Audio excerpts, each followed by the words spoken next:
LSU nilaglag ng FEU, effort ni kanino na sayang, lapot, nagkalat.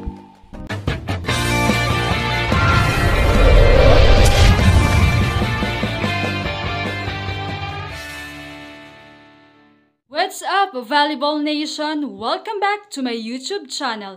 Narito ako para magbigay sa inyo ng updates tungkol sa mundo ng volleyball. Pero bago yan, don't forget to subscribe and hit the notification bell para updated ka sa aking mga videos. Nakaganti na nga ang FEU sa De La Salle Lady Spikers sa kanilang first round loss matapos nilang pataubin ang La Salle this second round, at ang masakit pa ay nanganganib ang La Salle para sa kanilang inaasam-asam na twice to beat advantage. Tinapos nga ng FEU ang laban sa mga scores na 25-20, 28-26, 25-20 at 25-23. Kung saan baba nga sa third place ang Lady Spikers. Ito nga ang unang panalo ng FEU kontra La Salle simula noong April 28 back in season 81. Bagaman nasa parehang record ngayon ang FEU at La Salle with 9-5 records, ay mananatili ang La Salle sa third spot habang nasa fourth naman ang FEU dahil na straight set ng La Salle ang FEU noong first round meeting nila. Kaya naman anuman ang resulta ng laban ng NU at UST ay mananatiling kalaban ng FEU sa semis ang top rank na NU Lady Bulldogs. Samantala ay umaasa naman ang La Salle na matalo ng NU ang UST upang magkaroon pa sila ng playoff for twice to beat advantage. Ayon kay Coach Tina ay parang ginamit ng players ang magic wand nila kasi overwhelming talaga ang nangyari. Kasi nga since 2019 pa yung huling panalo nila kontra DLSU.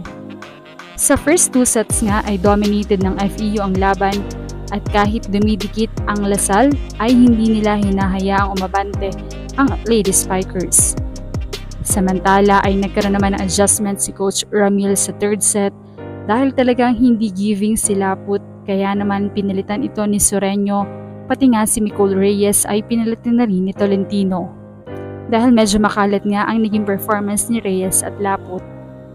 Sa third set nga ay pinangunahan muli ito ni Canino, Sureño at Rederta upang makalamang 21-20 upang mag-lead ang score na 25-20 para ma-extend ang match into fourth set.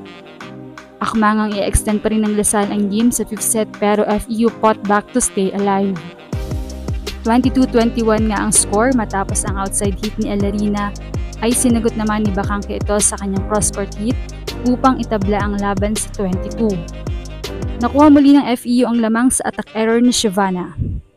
Tumunto nga sa match point ang FEU matapos ang strong service ni George Pitalio na nag-lead sa misreceive ng La Salle at sabay strong hit ni Lovely Lopez kung saan nag-24-22 ang score.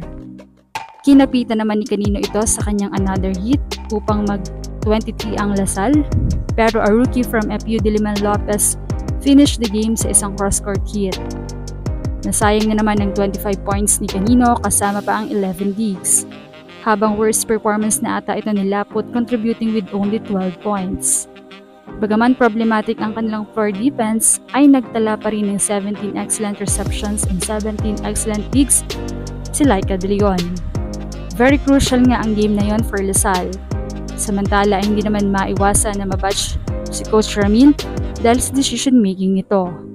Bakit daw nilabas si Tolentino gayong well-performing naman ito at binalik pa si Nicole Reyes. Another wake-up call game naman ito for DLSU dahil nanganganib naman ang kampanya nila this season. Anong masasabi niyo rito? Leave a comment below. Thank you for watching and don't forget to subscribe.